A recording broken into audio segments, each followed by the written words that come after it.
Kung sa cellphone may prepaid load, nako sa kuryente, magkakaroon na rin po ng ganito. Alamin sa pagtutok ni Sandra Aguinaldo. Sabon, shampoo, toothpaste, ilan lamang yan sa mga gamit na nabibili natin ng pautay-utay sa mga sari-sari store. Ngayon, pati raw kuryente, pwede nang bilhin ng tingi-tingi.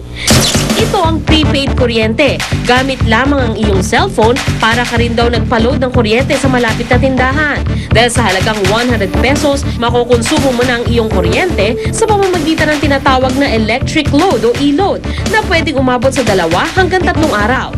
Before, pagka naputulan ka ng kuryente, pupunta ka sa branch office or sa bayad center, magbabayad ka pa ng reconnection fees. Mamamanage na nila yung electric power nila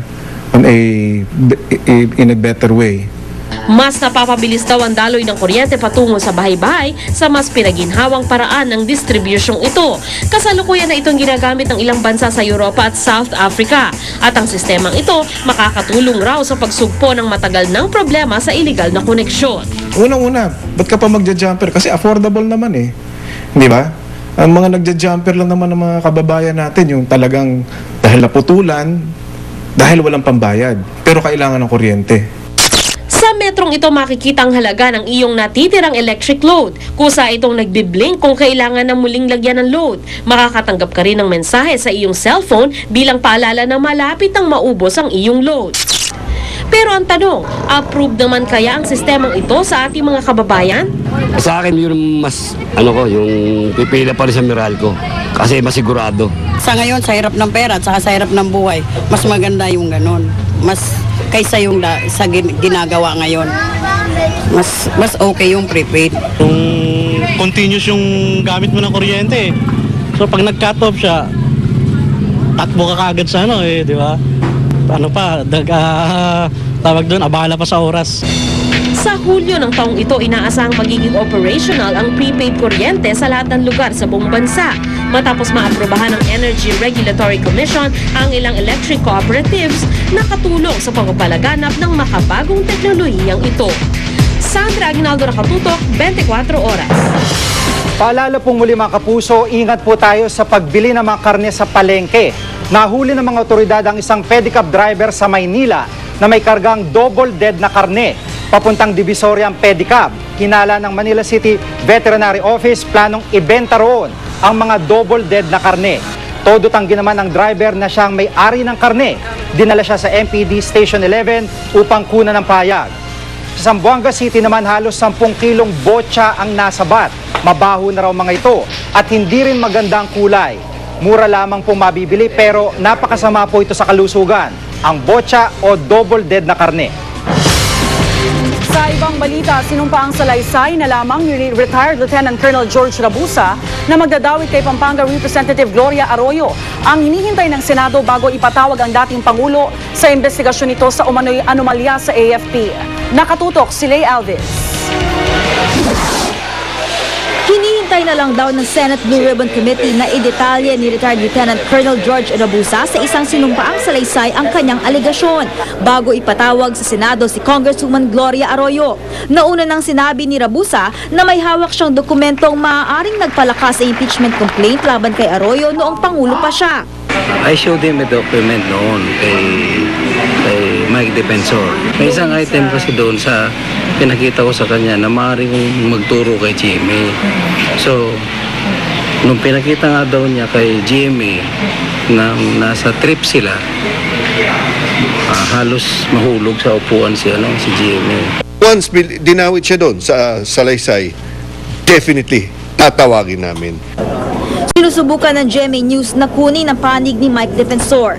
Ayon kay Senador Gingona, malalaman sa pag-usad ng Senate investigation kung umabot nga ba sa Malacanang ang umano'y anomalya noon sa AFP. Ayon kina Gingona at Senator Kiko Pangilinan, kapani-paniwala raw si Rabusa dahil bilang dating budget officer ng AFP, alam nito ang pasikot-sikot sa mga transaksyon. Merong admission against interest.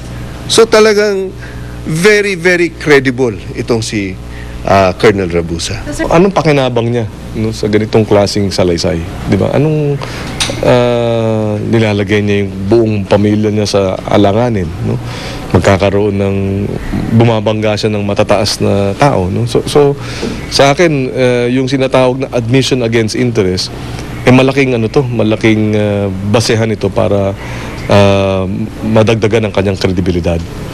Nasa protective custody ng Senado si Rabusa, pero paalala ni Senador Gringo Honasan na dati ring opisyal ng militar, hindi sapat ang mga salita lalo pat mabigat ang mga bintang ni Rabusa. All these allegations must be backed up by solid evidence because reputations are at stake. Sa gitna ng mga kontrobersya, umaasa si Honasan na mananatiling tapat ang mga sundalo sa chain of command. Sa Huwebes, ang susunod na pagdinig ng Senate Blue Ribbon Committee. Lea Alves, Nakatutok, 24 Oras. Sinubukan po namin kunin ang panig ng kampo ni Congresswoman Arroyo pero hindi sila sumasagot sa aming mga tawag.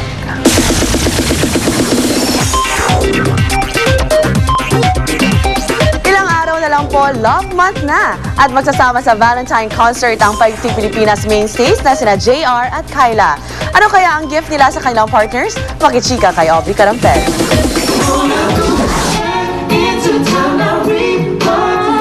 Soulmates ang title ng Valentine Concert ni Kyla at R&B Prince JR sa February 11 sa The Establishment. Pero ang pagiging soulmates daw nila hanggang sa entablado lang. At sa kanilang pagkanta, halatang kapwa in love at inspired ng dalawa. Excited na nga raw sila sa Araw ng Mga Puso. Si JR may inihahanda na raw na regalo para sa girlfriend na si Krista Kleiner. I'm gonna put something together, something from the heart talaga. I'm not gonna buy it.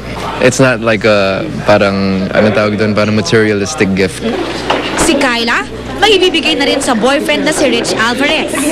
I give him a letter. Letter K or letter A letter and a love letter. Kamakailan binigyan ni JR ng promise ring si Krista. A promise ring is just to be faithful and take care of the girl. So, yun ang promise ko. Pinapapi yung question. Not yet, not yet. May parating pang engagement. Sana mapunta ron, di ba? At nang tanungin namin ang dalawa kung sino nga ba sa kanila ang unang magpapakasal? Sa tingin ko si Kyla. Ang tagal na nila eh. Di ba? Ang tagal na nila eh. 5 years na. Sige, mauna na ako sa'yo. Aubrey Carampel, updated sa Showbiz Happening. Susunod, ang cosplay-themed restaurant sa Cainta, Rizal. Ang makulay na lion dance competition sa Mall of Asia. At vegetarian diet, inirekomenda ng ilang doktor para makaiwas sa sakit tulad ng cancer. Tutukan dito sa 24 Oras.